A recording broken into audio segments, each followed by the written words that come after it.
Por nuestra parte nos ha parecido de muchísimo interés sus planteamientos y en general la apuesta por métodos educativos innovadores que se centren quizá no en los elementos que tradicionalmente han centrado la escuela y en las metodologías, sino, como usted muy bien decía, en el aprendizaje y en los alumnos. Más allá de los ejemplos que ha citado, yo creo que está bien que citemos otros.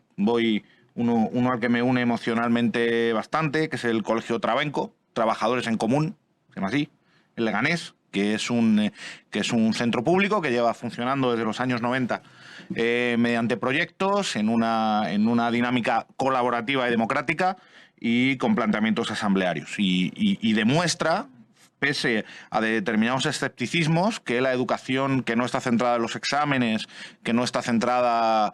No quiere decir que no existan, pero que no es, como digo, no está centrada en los exámenes, en unas evaluaciones ordinarias, permite capacitar a los alumnos y alumnas en un barrio humilde y trabajador de mi ciudad de Leganés para una vida en sociedad que pueda ser, como usted muy bien ha hecho, transformadora. Teníamos otro ejemplo en la Comunidad de Madrid hasta el año pasado, y lo tengo que decir, que es el Centro Blas de Lezo, que lastimosamente ese proyecto educativo por parte pues fue cercenado por parte de la consejería.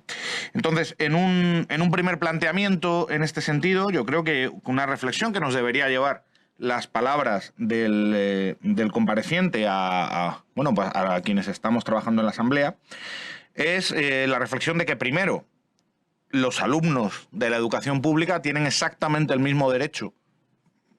Por supuesto que sí, pero hay que decirlo, exactamente el mismo derecho a disfrutar de innovaciones educativas que los alumnos de la educación privada concertada.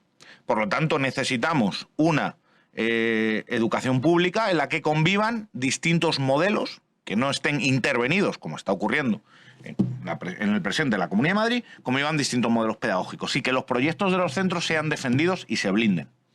Esto es un primer elemento, que será la única forma de garantizar la libertad de elección, por cierto, de la que no quiero hablar, pero que es un elemento central. Es decir, no podemos administrativamente interferir en las dinámicas pedagógicas de los centros por parte de las administraciones públicas. Porque ahí le estaremos robando, como muy bien decía el compareciente, el futuro a nuestros hijos e hijas. Pero las palabras que como digo, y estando muy de acuerdo en casi todo lo que se ha planteado, a mí sí me sugiere una reflexión. Ha hablado el compareciente de la existencia de centros punteros. A mí esto a nosotros por lo menos nos preocupa. Creo que el objetivo de una administración educativa no es que existan centros punteros, porque por definición los centros punteros son los que destacan sobre el resto. Entonces, si tener 5, 6, 7 centros punteros al que acudan una serie de alumnos que tengan suerte, y que casualmente luego, cuando uno va a la realidad, esos alumnos que tienen suerte, y lo estamos viendo, casualmente eran hijos de otros que ya tuvieron suerte y nietos de otros que ya tuvieron suerte. Parece que la suerte se hereda genéticamente como la jefatura del Estado. Estamos viendo, como digo, en los últimos estudios nos dicen que el origen familiar que está muy vinculado a la elección de tipo de centro condiciona mucho el destino vital.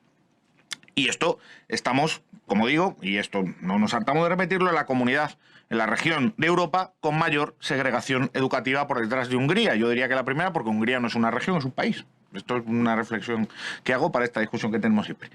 Entonces, en este sentido, ¿podemos predicar de innovación educativa, como ha dicho el compareciente? ¿Podemos predicar de educación personalizada e individualizada cuando tenemos centros? Y aquí le hago una pregunta. En su opinión, como experto pedagogo, ¿cuál sería el número de alumnos de aula que tiene que haber en un aula para poder desarrollar adecuadamente estos planteamientos? Esta educación individualizada, estos planteamientos educativos, este poder acompañar al alumno, potenciar profundamente al alumno. Porque claro, aquí nos encontramos en aulas de primaria que con la escolarización extraordinaria pueden llegar a los 30 alumnos.